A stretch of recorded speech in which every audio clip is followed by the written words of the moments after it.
తదుపరి వృశ్చిక రాశి. వృశ్చిక రాశి వారికి ఈ సంవత్సరము ఆదాయం 11, వ్యయం 5, రాజపూజ్యం 2, అవమానం 6. ఈ రాశి వారికి ఈ సంవత్సరము అద్భుతమైనటువంటి శుభ ఫలితాలు ఉంటాయి. పట్టిందల బంగారం అన్నట్లుంటుంది. దైవిక బలం బాగుంది. ద్వితీయార్థంలో 2 జూన్ నుండి గురువు భాగ్యంలో సంచారము.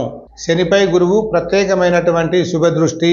గురువు వృశ్చిక రాశిని శుభదృష్టితో వీక్షించడము. ఈ రాశి వారికి యోగకారకుడు గురువు కర్కాటక రాశిలో మిత్రక్షేత్రంలో ఉచ్చలో సంచారము. ఇవి పరస్పర కోణాలు చాలా అద్భుతంగా ఉంది. తద్వారా స్థిరాస్తుల లాభము. మీరు నమ్మిన ఆరాధ్య దైవం యొక్క కృపా కటాక్షాలు తప్పకుండా మీపై ఉంటుంది. శుభత్వాలను అందిస్తుంది. తపోబలం పెరుగుతుంది. మంచి ఆరోగ్యం ఉంటుంది. విదేశీ యోగం ఉంటుంది. మీరు చేయు ప్రయత్నాలు దైవానుగ్రహంతో ఆత్మస్థైర్యంతో పక్కగా నిర్విఘ్నంగా జయప్రదం అవుతుంది. సమాజంలో మంచి పేరు ప్రఖ్యాతులుంటాయి. మీరు చేయనటువంటి మంచి పనులు పక్క వ్యక్తికి తెలియకుండానే సమాజ శ్రేయస్సుతో తోడ్పడితే విజయాలు బహిర్గతమవుతాయి.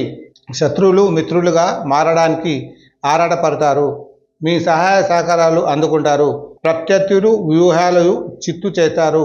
పుణ్యనది స్నానాలు ఆచరిస్తారు. పుణ్య క్షేత్రాలు సందర్శిస్తారు. తద్వారా సర్వత్రా ఆధిపత్యం జీవన సాఫల్యతం పొందుతారు. గత కాలంలో ఉన్న ఆరోగ్య సమస్యలు తొలగిపోతాయి. సాంఘికంగా మంచి పేరు ప్రఖ్యాతులు ఉంటాయి. ఈ సంవత్సరం రాజకీయ నాయకులకు మహోన్నత కాలంగా ఉందని చెప్పవచ్చును. ఎన్నికల్లో విజయం ఖాయమవుతుంది.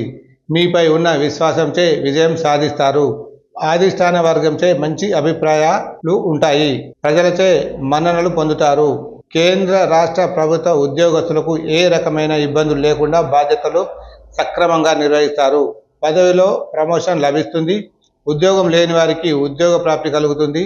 టీవీ సినీ రంగాల వారికి చాలా బాగుందని చెప్పవచ్చును. నటీనటులకు దర్శకులకు సాంకేతిక నిపుణులకు విజయ అవకాశాలు మెండుగా ఉన్నాయి. ప్రభుత్వము మరియు ప్రైవేట్ సంస్థల నుండి అవార్డులు రివార్డులు అందుకుంటారు. అన్ని రకాల అయినటువంటి వ్యాపారస్తులకు బాగుంటుంది. బంగారం వ్యాపారము, ఇంటి నిర్మాణాలకు సంబంధించినటువంటి వ్యాపారాలు, జైంట్ వ్యాపారస్తులకు అన్ని రంగాల వారికి అనుకూలంగా ఉందని చెప్పవచ్చును. విద్యార్థులకు ఈ సంవత్సరం గురుబలం బాగున్నందున జ్ఞాపక శక్తి పెరుగుతుంది. ఇంజనీరింగ్, మెడికల్, ఎంసెట్ విద్యార్థులకు మంచి మార్కులతో ఉత్తీర్ణులయ్యే అవకాశాలు మెండుగా ఉన్నాయి. కోరుకున్నటువంటి కాలేజీలలో సీట్లు లభించే అవకాశం ఉంది. ఈ సంవత్సరంకు స్త్రీలకు అద్భుతమైనటువంటి శుభ ఫలితాలు ఉన్నాయని చెప్పవచ్చును. దాంపత్య జీవితం బాగుంటుంది. రాజకీయాలలో రాణిస్తారు. వివాహం కాని వారికి వివాహం అవుతుంది. పుత్ర సంతాన ప్రాప్తి కలుగుతుంది. ఉద్యోగస్తులకు పదోన్నతి లభిస్తుంది. మొత్తం మీద ఈ సంవత్సరము స్త్రీ పురుషులందరికీ చాలా శుభ ఫలితాలు ఉన్నాయని చెప్పవచ్చును. ఇంకా శుభ ఫలితాలు కలగాలనుకుంటే, మీపై ఉన్నటువంటి ద్వేష భావాలు తొలగిపోవాలనుకుంటే, దృష్టి దోషాలు తొలగిపోవాలనుకుంటే 5 శుక్రవారాలు కుంకుమార్చన చేసుకోవడం మంచిది. శివాలయాలలో శివాభిషేకం చేయాలి. మాస శివరాత్రి నాడు శివాభిషేకం చేసుకోవడంతో పాటు ఆంజనేయ స్వామికి సింధూర పూజ, ఆకుపూజ, వడ పూజ చేసుకోవడం వలన మంచి శుభ ఫలితాలు ఉంటాయి. శ్రీ శుభం భూయాత్.